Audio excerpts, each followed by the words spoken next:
नमस्कार बंधुरा माई रोज गार्डेने आपनादेरके अनेक अनेक स्वागतम। आमरा जारा गोलाप करी एक कमन प्रश्न आमादेर काछे बार बार आसे, गोलापे आमरा जैव खाबार देब ना रासायनिक खाबार देब। এই कमन प्रश्नटा যারা নতুন বাগানি আছেন তাদের তো মনে সব সময় এটা থাকে, প্লাস যারা অনেক দিন থেকে গোলাপ গাছ করছেন তারাও ঠিক বুঝে উঠতে পারেন না আমাদের গাছে কোন খাবারটা দিলে বেস্ট হয়। অনেকেই জৈব খাবারের উপর অনেক রকমের কথা বলেন এবং তারা পরিষ্কারভাবে এটাও বলেন যে যদি আপনি রাসায়নিক খাবার আপনার টবের গোলাপ গাছে ব্যবহার করেন মাটি আস্তে আস্তে অকেজো হয়ে যাবে, সেই মাটিতে আর পরবর্তীকালে গোলাপ করতে পারবেন না বা আপনার গোলাপ গাছ কখনোই ভালো হবে না রাসায়নিক খাবার দিলে। আবার অনেকে বলেন যে জৈব খাবার দিয়ে গোলাপ গাছ করলে ভালো রেজাল্ট পাবেন না, আপনারা রাসায়নিক খাবার দিন। তো এই দুই ধরনের যে মন্তব্য থাকে তার পাল্লায় পড়ে অনেক বাগানি বন্ধুর খুব অসুবিধা হয়। আজকে আমি ডিটেলসে জৈব না রাসায়নিক না কি করতে হবে সেটা নিয়ে বলবো, একদম ভিডিওটি শেষ অবধি দেখবেন। ভালো লাগলে লাইক দেবেন, চ্যানেলে যারা নতুন তারা প্লিজ চ্যানেলটিকে সাবস্ক্রাইব করে আমাদের চ্যানেলের পাশে থাকবেন, কারণ এখানে গোলাপের উপর নিত্য নতুন এই ধরনের সুন্দর সুন্দর যে টপিকগুলো আছে তো সেগুলো নিয়ে প্রতিদিন ভিডিও আসে। তাই আপনাদের যতটা সাপোর্ট আমি চাইছি সেটা যদি করেন তাহলে আরও আমি নতুন করে ভিডিও বানানোর উৎসাহ পাব। তো বন্ধুরা, গোলাপে জৈব খাবার দেব না রাসায়নিক খাবার দেব এই প্রসঙ্গে আমি বলি, আমি কিন্তু জৈব এবং রাসায়নিক দুটো খাবারই আমার গোলাপ গাছে আমি ব্যবহার করি। গোলাপ গাছ খুব খেতে পছন্দ করা একটি গাছ, এই গাছে খাবার লাগবে। আবার এই গাছে শুধুমাত্র জৈব খাবার দিয়েও খুব ভালো কিছু করতে পারবো না, আবার সব সময় রাসায়নিক খাবার দিলেও হবে না। তাই আমাকে জৈব এবং রাসায়নিক দুটোর উপরেই নির্ভরশীল হতে হয়। আমার প্রত্যেকটি গাছ শুধু আমি এখন ফুল দেখাচ্ছি এমনটা নয়, প্রত্যেকটা গাছের আমি চেহারা দেখাবো, যে চেহারাগুলো দেখলেই আপনারা বুঝতে পারবেন যে সত্যিকারে ভালো গোলাপ গাছ করতে গেলে কোনো একটা খাবার পার্টিকুলার কোনো একটা বিশেষ খাবার দিলে কিন্তু গোলাপ গাছ হবে না, সেটা জৈব হোক বা রাসায়নিক। গোলাপ গাছে খাবার দিতে হবে চেঞ্জ করে করে, একই ধরনের খাবার দেওয়া যাবে না বা গোলাপ গাছ সেটা নেবে না। আপনি যদি দেন আপনার মাটিতেই ও খাবার রয়ে যাবে, জল যখন দেবেন জলের সাথে ওটা আস্তে আস্তে বাইরে বেরিয়ে যাবে। অযথা আপনার পয়সা খরচ হবে, অন্য কিন্তু আপনার কোনো কাজ হবে না। তাই আমাদেরকে খাবার দিতে হবে একদম বুঝে সুঝে, মাস্টার ফিডিং করাতে হবে। তো মাস্টার ফিডিংটা কি না, মাস্টার ফিডিং হচ্ছে একই রকম খাবার না দিয়ে ঘুরিয়ে ঘুরিয়ে বিভিন্ন রকম খাবারকে ট্রাই করা। জৈব খাবার এবং রাসায়নিক খাবার আমি দুটো খাবারই দিই। কীরকমভাবে দিই, কোনো একটা মাসে কি আমি জৈব খাবার দিই, তার পরের মাসে কি আমি রাসায়নিক খাবার দিই, না আমি কি করে দিই সেটা জানতে হবে। এবং এটাই হচ্ছে একদম গোলাপ গাছ ভালো করার সেরা একটা টেকনিক। মানে আমি আমার মতো করে যেটা করি, এবং আপনারা দেখতেই পাচ্ছেন আমার গাছ কীরকম হয়েছে, কীরকম ফুল হচ্ছে বা কীরকম গাছের গ্রোথ আছে, তো সব কিছু দেখছেন। আমি আমার টেকনিকটাই আপনাদের কাছে তুলে ধরছি।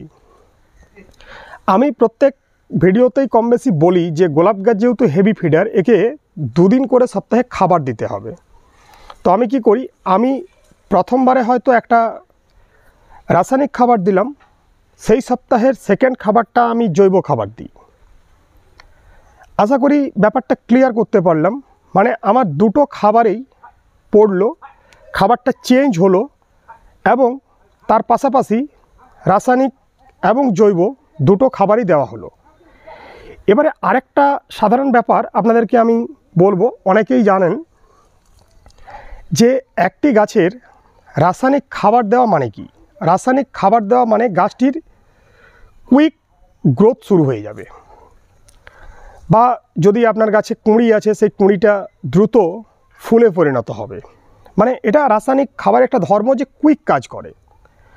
আর জৈব খাবার যেগুলো সেগুলো হচ্ছে স্লো রিলিজ ফার্টিলাইজার। তো তো স্লো রিলিজ ফার্টিলাইজার মানে আস্তে আস্তে কিন্তু কাজ করবে। যখন আমার গাছ খুব দুর্বল তখন যদি আমি ভাবি যে আমি সবসময় জৈব দিয়ে কাজ চালাবো, তাহলে কিন্তু রেজাল্ট পেতে অনেক দেরি হবে। আর যারা একদম প্রথম থেকে ভিডিও আমার দেখছেন, যারা এটা বুঝে গেছেন যে শুধু জৈব নয় বা শুধু রাসায়নিক নয়, দুটোকেই আমাদেরকে চালাতে হবে, তারা এই অসুবিধাটায় কখনো পড়েন না, কারণ তাদের গাছের হেলদি চেহারাটা তারা অলরেডি তৈরি করে ফেলেছেন। কিন্তু এই ভিডিও দেখার পরে যদি বলেন আমি এই খাবারটা দিয়েই এই গাছটা তৈরি করব, তাহলে কিন্তু হবে না, সেটা জৈব হোক বা রাসায়নিক।